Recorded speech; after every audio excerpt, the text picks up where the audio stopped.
A subscriber asked, "Hi, I am just starting out. I like the Mahayana path more than the Theravada path. I am not sure, though, if I want to do Chan or Pure Land, so I would like to ask some questions. 1.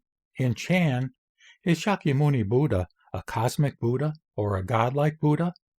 Do people pray to Shakyamuni Buddha like a god? 2. I have read the Pure Land Sutras, and I am not sure what to think. Is Amituofo real? Was the king a real king?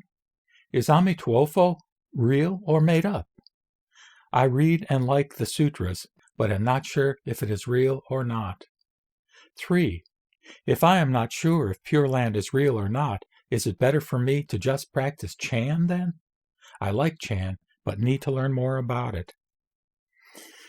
Well, there's a lot there, and this whole issue of literal versus symbolic or metaphorical interpretation of the Pure Land narrative is a deep subject. In fact, one that I recently read an essay on that I'll probably recite sometime in the very near future, if I frankly haven't already done it prior to uploading this video. But I'll give you the formal answer that I replied with to this particular set of queries.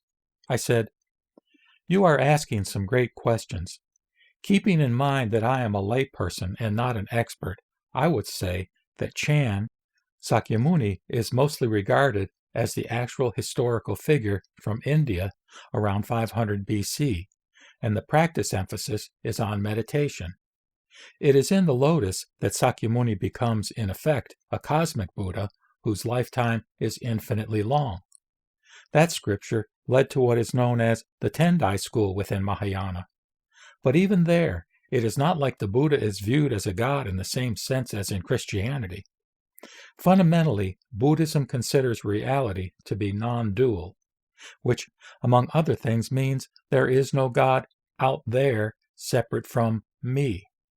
Now, many followers of Buddhism probably do pray to a cosmic Buddha, because it is somewhat in our nature to do so. But as far as the actual doctrine is concerned, there is no such thing as praying for a particular effect in the world. As for the Pure Land school and your question, I think you can consider Amituofo and the story about him in the sutras as being like a myth. However, because something is a myth does not mean it is not true. It can be true in the sense that it resonates with our sense of what is true, but which cannot be expressed accurately with any words or concepts. I would say that you do not need to lock yourself in to a particular tradition or doctrine at this stage.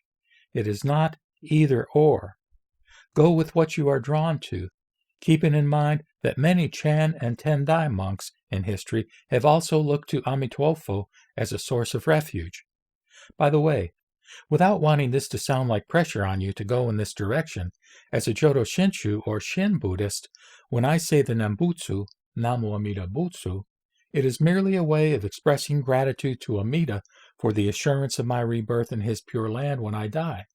It is not so-called petitionary prayer. I wish you well in your search and in your journey. Let me know if there are other ways I can help."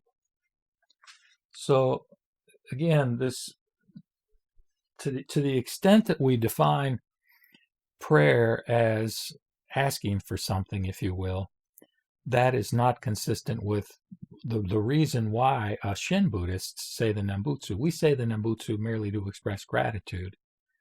But there again, in terms of the ordinary person, that's probably not a sort of a parameter or a definition of the nature of motivations for saying the Nembutsu that are consistent with why a lot of people say it. The ordinary person probably does sort of express prayer in Buddhism in a petitionary way, particularly with regard to some of the emanations from Amida Buddha, namely particularly Kuan Yin or Avalokiteshvara. Avalokiteshvara, or the regarder of the cries of the world, is the aspect of Amida Buddha that represents infinite compassion. And because he or she, and again, he is represented both in both genders, male and female, and I'll use the female because that's the more common form in China and in Japan. And in that sense, I'll use the word Kuan Yin, which again means regarder of the cries of the world. But the point of her being able to regard our cries is that she listens and can be responsive to us. So in the context of narratives and stories within the sutras, particularly in this case, the 25th chapter of the Lotus Sutra, we read descriptions of people that are in all kinds of trouble. And of course, in the context of that trouble, if they merely think upon Kuan Yin, she will come and she will save them, she will help them. So it's unrealistic to make the case that whenever an ordinary Shin Buddhist or other kind of Buddhist calls upon the name of the Buddha, whether it be in terms of Namo Amida Butsu or Nama Sakyamuni Buddha, that it's unrealistic to think that those calls will never be associated with a call for help, a call for assistance in some life situation, some life crisis. And in actual fact, and I say fact, but in the context of mystical experience and in the context of spiritual experience, and maybe what we could call in Shin Buddhism Shinjin, it may be that when the petitioner, when the person in trouble calls for help, that he or she is most likely to get a response, to have that sense of humility, that sense of submission, that sense of desperation, really, that can result in a tapping into the benefits of receiving some kind of source of peace, some kind of source of joy, even in the context of some crisis that we may be facing. In other words, the idea that there is an other power, that there is a force in the universe that cares about us and wants to help us. And the label that many Buddhists put on that force is Kuan Yin Bodhisattva, who is again an emanation from Amida Buddha. Namo Amida Butsu. Namo Amida Butsu. Namo Amida Butsu.